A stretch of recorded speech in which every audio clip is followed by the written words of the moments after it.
कवने चक्की के आटा गोरिया खात बाड़ू, दिन पे दिन मोटात बाड़ू हो। कवने चक्की के आटा गोरिया खात बाड़ू, दिन पे दिन मोटात बाड़ू हो।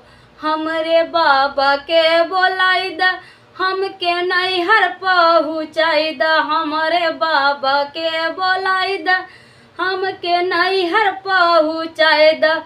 हवा जाई के करब हम ओझाई पिया, गईली दुबराई पिया ना।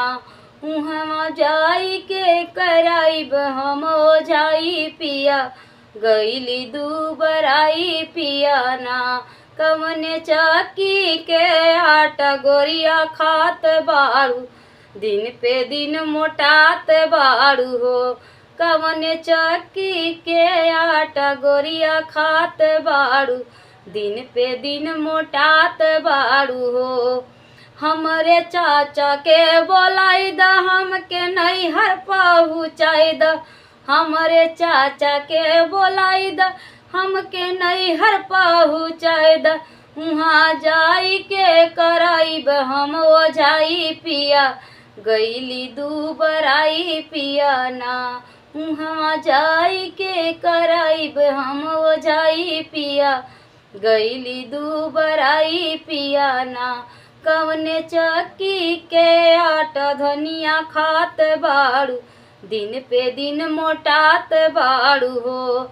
कवने चक्की के आटा गोरिया खात बाड़ू, दिन पे दिन मोटात बाड़ू हो। हमरे भैया के बोलाई द हमके मई के पहुँचाई द, हमरे भैया के बोलाई द हमके मई के पहुँचाई द। उहवा जाई के कराइब हम ओझाई पिया, गईली दुबराई पिया ना। उहवा जाई के कराइब हम ओझाई पिया, गईली दुबराई पिया ना।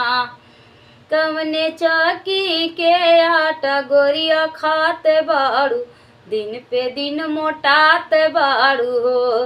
कवने चक्की के आटा गोरिया खात बाड़ू, दिन पे दिन मोटात बाड़ू हो। Thank you. अगर का यदि गीत पसंद आएगा तो प्यारा प्यारा कमेंट करके ज़रूर बताना।